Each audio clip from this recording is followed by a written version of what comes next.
Hey guys, welcome back. I hope you are having an amazing day. Let's get right into the stories. The first one is a pro-revenge story. Backstory.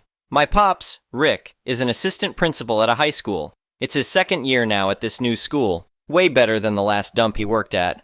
That place was overcrowded, full of drugs, with lots of kids on free or reduced lunches. There were brawls almost weekly, and my pops had to suspend punks daily. But his current school is a big improvement, with only 2 major incidents the whole year so far. One involving an autistic kid having a meltdown, and the crazy situation I'm about to tell y'all about. Cast: my pops Rick, Bratty Tiffany, Psycho Susan, her mom, Scumbag Mike, her brother, Skank Stacy, her sister, Mr. Hawkins the bus driver, Judge Matthews, Mr. Caldwell the lawyer for the school, that sleazeball the lawyer for Psycho Susan, Principal Garcia, and Officer Rodriguez the school cop. The details might be a bit fuzzy since this all went down a couple months back. From what I understand, it started when Mr. Hawkins the bus driver either accidentally bumped into Bratty Tiffany while dropping her off, or he told her off for being a mouthy brat. Either way, she texted her mom, Psycho Susan, who came storming out screaming at poor Mr. Hawkins. He just drove off to avoid her craziness. The next morning, Mr. Hawkins pulls up to pick up Bratty Tiffany, but instead of just her, Psycho Susan, Scumbag Mike, and Skank Stacy were all waiting. As soon as he opened the door to ask where Tiffany was, bam, all 3 psychos barge onto the bus.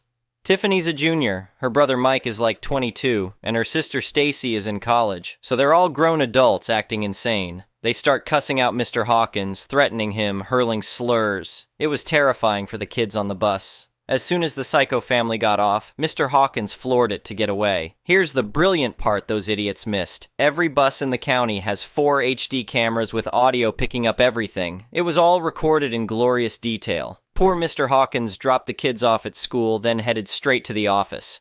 My pops was furious when he saw the footage. He called in Officer Rodriguez and had Psycho Susan's rear end arrested for harassment, trespassing, intimidation, you name it. Principal Garcia gave my pops full control since he never messes around with psychos like this. So here's how my pops got revenge. First, he switched Bratty Tiffany to a different bus route so she couldn't mess with Mr. Hawkins again. Then he banned Scumbag Mike, Skank Stacy, and Psycho Susan from all school property permanently. And he gave Mr. Hawkins a paid month off to recover from the trauma. That was just the petty stuff. Working with Mr. Caldwell, the school's slick lawyer, my pops got statements from most of the kids who witnessed the attack. They decided to press charges against just Psycho Susan and Scumbag Mike. Since he was already on probation for some other crime, so jail was guaranteed. At the trial 6 weeks later, no one thought Psycho Susan would get more than maybe a week in jail at most. My pops, Principal Garcia, and Officer Rodriguez went to the courthouse just in case they needed to testify. They didn't end up having to. Mr. Caldwell laid out the case, and Psycho Susan's sleazeball lawyer just tried to reduce her sentence, knowing they would lose since the videos alone were damning evidence. But then, boom! Judge Matthews hit Psycho Susan with a 30-day sentence. He let her have it, saying she threatened a man's life, endangered kids, and trespassed at a school, all because the bus driver told off her brat daughter. My pops and Principal Garcia were trying not to cheer. But that's not even the best part. Scumbag Mike, the delinquent brother, never showed up for his trial right after his mom's. It was scheduled back-to-back, so no way he forgot. Judge Matthews immediately issued a warrant for his arrest. The next day, cops found Scumbag Mike hiding out at Psycho Susan's house and hauled him in. When Mike faced the judge for skipping court and violating probation, plus the new charges from the bus incident, Judge Matthews went nuclear and gave him a year in prison. If that's not the most glorious pro-revenge, I don't know what is. As for Bratty Tiffany, she had to switch schools after bringing so much drama. My pops can't stop cackling about the insane instant karma that family faced. If he was on Reddit, you know he'd be posting this epic tale everywhere to bask in the glory. The next one is an entitled people story. I've lived on this beautiful piece of land for over 20 years now. It's not a huge property, just a nice little 5-acre lot out in the countryside. I built a small but cozy house here after I got married, dreaming of raising my family surrounded by nature. My wife and I were thrilled when we were blessed with twin boys soon after. As they grew up, they spent countless days playing in the open fields, climbing trees, and wading in the creek behind our house. This place was a little slice of heaven. That is, until she showed up. About 2 years ago, the plot of land next to ours was purchased by this obnoxious woman who I immediately dubbed Karen in my mind. She wasted no time criticizing our messy property and noisy kids. I tried to be neighborly at first, but Karen was nothing but cold and entitled. According to her, we needed to cut down the big oak tree near the property line because some branches hung over onto her side. She also wanted us to fence off the creek because she didn't want her golden retriever swimming in muddy water. And don't even get me started on the hissy fit she threw over the treehouse my wife and I built for the boys. Apparently it was an eyesore that lowered her property value. Karen's incessant demands and complaints were annoying, but things only got worse when she started trying to encroach onto our land. She put up tacky garden gnomes right on the property line one day. A few weeks later, she extended her flower beds by a few feet clearly onto our property, but the last straw came when I arrived home to find construction crews starting work on a road through our field. I immediately chased the confused workers away, yelling at them that they were on private property. That's when Karen strutted over with a smug look on her face. "This is happening whether you like it or not," she announced. "I need a road here to connect my property to the main street." I was fuming with anger, but somehow stayed composed. "Karen, this is our land that you are illegally trespassing and destroying. I'm only going to say this once. Get your equipment off our property now." Karen laughed derisively. "Or what? This is happening, so I suggest you get over it." I shook my head in disbelief at her audacity. But Karen had underestimated me. Without another word, I pulled out my phone and dialed cops, requesting police presence immediately. Within 15 minutes, 2 patrol cars pulled up with lights flashing. The officers listened to both sides before informing Karen that she was clearly in the wrong. "Ma'am, you can't just build a road wherever you want, especially on someone else's private property," the older officer said sternly. "Please instruct your work crew to leave immediately." Karen's confident smile morphed into a look of shock and outrage. She argued loudly with the officers, yelling about her rights and how she needed that road, but the police officers stood firm. Eventually, the construction crew packed up their gear and drove off our land. Karen was absolutely seething, but impotently watched them go, realized she had no recourse here. As the patrol cars left, I informed Karen that if she tried anything like this again, I would not only call the police, but pursue legal action as well. Over the next few weeks, I kept a close eye out for any suspicious activity from my disgruntled neighbor. Karen mostly kept to herself, probably trying to figure out her next move. That's why her silence should have been a red flag. One morning, I woke up to the rumbling of heavy machinery. I rushed outside to see construction crews back on my property, actively building Karen's illegal road. This time, I immediately called my lawyer along with the police. Both arrived promptly. My lawyer presented the construction foreman with a cease and desist letter, threatening major legal consequences if they continued this unlawful project. Once the police reiterated that Karen did not have rights to build here, the work crew reluctantly packed up again. I wish I could say that was the end of it, but Karen seemed obsessed with her precious road. Over the next few weeks, surveyors kept showing up, dumping flags and markers on our property without permission. It was blatant harassment at this point. That's when I decided to hit Karen where it really hurt, in the wallet. On my lawyer's advice, I took her to court for illegally trespassing and attempting to steal land. The look on Karen's face when she was served her court summons was utterly priceless. At the hearing, the judge listened to both sides patiently, but Karen didn't have a legal leg to stand on. Not only did she clearly try to steal our land, but I also produced evidence of her other obnoxious behaviors over the past 2 years. The judge ultimately ruled fully in my favor, hitting Karen with massive fines, legal fees, and a restraining order, preventing her from setting foot on my property ever again. She also had to remove those tacky garden gnomes permanently. Karen left the courthouse absolutely fuming, but with her metaphorical tail between her legs. I doubt she'll be trying anything else anytime soon. My wife and I celebrated that evening with the boys, relieved to finally have this nasty situation behind us, and I learned an important lesson. Don't mess with a mama bear protecting her land and family. The next one is a petty revenge story. My dad, 57M, started dating Becky, 25F, 4 months ago. For reference, I'm a 26-year-old and my dad and mom, to note she is 54, divorced when I was 24, 2 years ago, and this is his first relationship, to my knowledge, since mom and dad separated. My dad has become the proverbial rich man dating young bimbo upgrade douchebag, and it's made my mom feel like yesterday's trash. Him and Becky have such an obvious transactional relationship that it's been making me question how he sees women. Like what? Was he checking out my friends growing up? Is that something I have to worry about now? Duck you! I've tried expressing to him that their relationship makes me uncomfortable for every obvious ducking reason, but he won't listen, and I'm tired of his blatant disrespect and dismissal of my feelings. So, if he sees no issue with it, then I guess neither do. This weekend was Becky's birthday, and my dad threw a massive garden party for it with her bimbo friends, plus his friends and his business partners, all I'm sure, so he could try and get his creepy buddies set up with her gold-digging friends. But you know what? Since that was the vibe, why wouldn't I join in on the fun? So what did I do? I found myself an older man and decided to bring him as my plus one. How old is he? He's 62, so let's just call him Old Joe.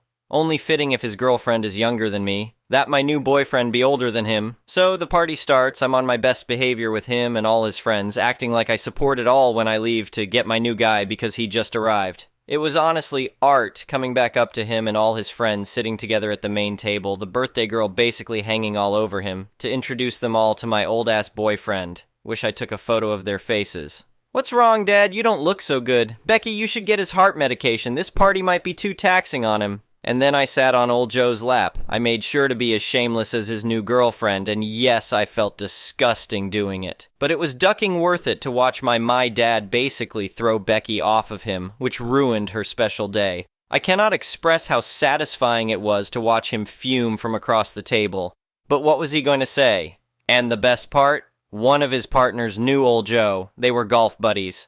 Ha ha ha. And before he could say anything to me, I made my exit with Old Joe because he was taking me on a private boat ride and we didn't want to miss our port departure. And now he's calling me non-stop and I just keep sending him to voicemail. Though I did text him about what ED medication he takes so I could recommend the brand to Old Joe. At this point, I don't care how this affects our relationship because I am disgusted with him and his choices. I am satisfied with the payback and I hope he likes the taste of his own medicine. The next one is a malicious compliance story. About 5 or 6 years ago, I built a fence in my backyard. I talked to my neighbors and we decided on a good place to build the fence. We knew an approximate property line based on some survey pins, but we're both too cheap to pay for a surveyor. We shook hands and I built the fence. It was a great deal for my neighbors. I paid for everything, built the fence, and all they had to do was give me a thumbs up when it was done. Then, a year later, they sold their house. That meant I got a new neighbor, more specifically, I got Ann. Ann was from the big city. Ann was a realtor. Ann had flipped 8 houses in 12 years.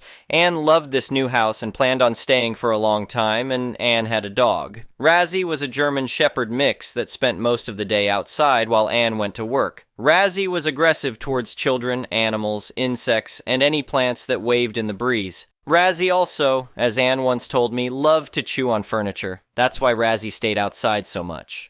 About 6 months after Ann moved in, I saw a surveyor walking around in my neighborhood, and he was paying special attention to my backyard. The next day, Ann showed up at my front door with a stack of papers and asked me if I was going to pay her for the 9 inches that my fence was encroaching onto her property. I explained the handshake deal with the last neighbors, but she was having no part of it. She wanted the fence moved or she wanted money, no discussions. She had spoken to her lawyer friend and was perfectly happy to take me to court over the fence. She told me, "I don't know how you guys do it out here in the sticks, but where I come from, we follow the rules."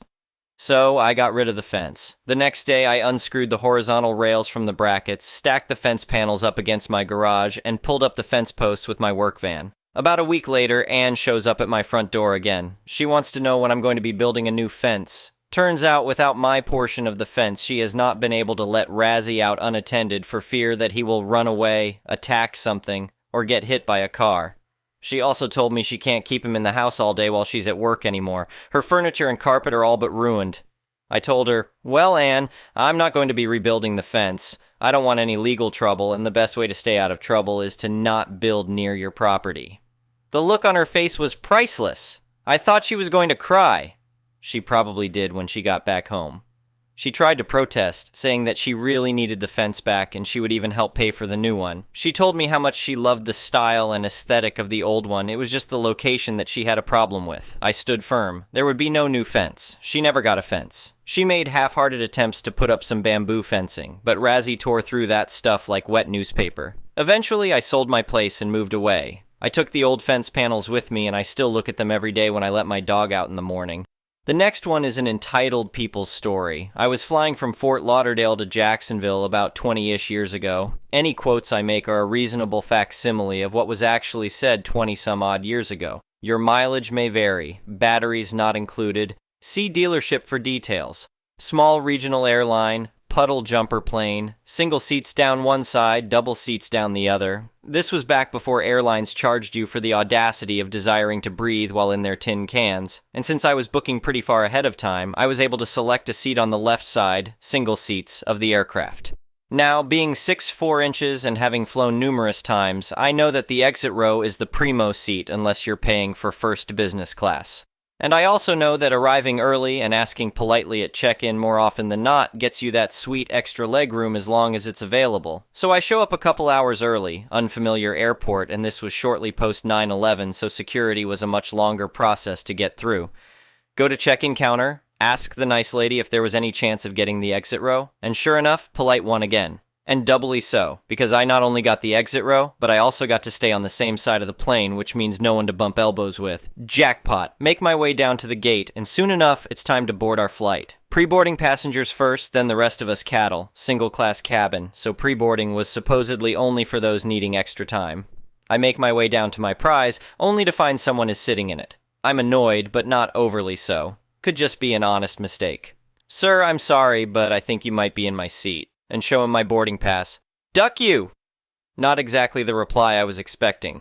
Except it came out more like, fuck's huge. Ah, so not only belligerent, but drunk and belligerent. Well, I know the rules. And drunk enough to slur speech means no exit row for you. Catch the attention of a FA and talk to her quietly about the situation and my concern regarding Mr. Drunk and Belligerent in the exit row. Never mind that it's my exit row seat, damn it. She approaches the gentleman, but barely gets a word out before receiving an even louder, "Fushoo!" I know what's coming next. Sure enough, she heads off to the front of the plane. Mr. D&B smiles smugly, thinking he's won. Meanwhile, I'm grinning like the Cheshire Cat because I know what the next act is. Sure enough, here comes the captain with the FA in tow. Now this gentleman is big. He's got at least 2 inches on me height-wise, and I suspect if he ever gets bored with being a pilot, he could play defensive back. Clearly the kind of person who gets out pent-up energy by picking up and putting down very heavy things repeatedly. Sir, what's the issue? Now Mr. D&B has figured out that the man standing in front of him is some kind of authority figure, but he doesn't quite seem to be able to pin down what kind of authority figure.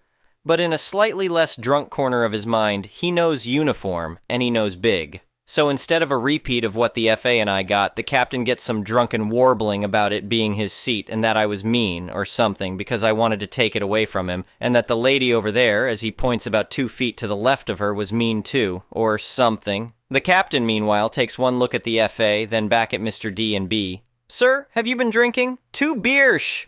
As an aside, I really want to see these mystical 2 beers sometime. I imagine they mean kegs, 2 kegs of beer, but I digress. Captain tries to be polite. Sir, could I see your boarding pass? Captain knows that this flight is full, so doubtful he can get this guy into any kind of a decent seat, like a bulkhead seat, to try to bribe him. But he wants to know where this guy is actually supposed to be. Sir, your seat is back there, as he points to an empty seat in the very back of the plane. Just forward of the galley and lavatories, not a primo seat. No-ish not. Dish my sheet. With a sigh, the captain turns to me. Sir, could I see your boarding pass? Back to Mr. D&B. Sir, this seat belongs to the gentleman standing here. Please get your belongings and move to your assigned seat. That slightly less drunk part of his brain lost hold of its grip on his mouth. The 2 beers bellowed out, No, dish my sheets, fush calls you.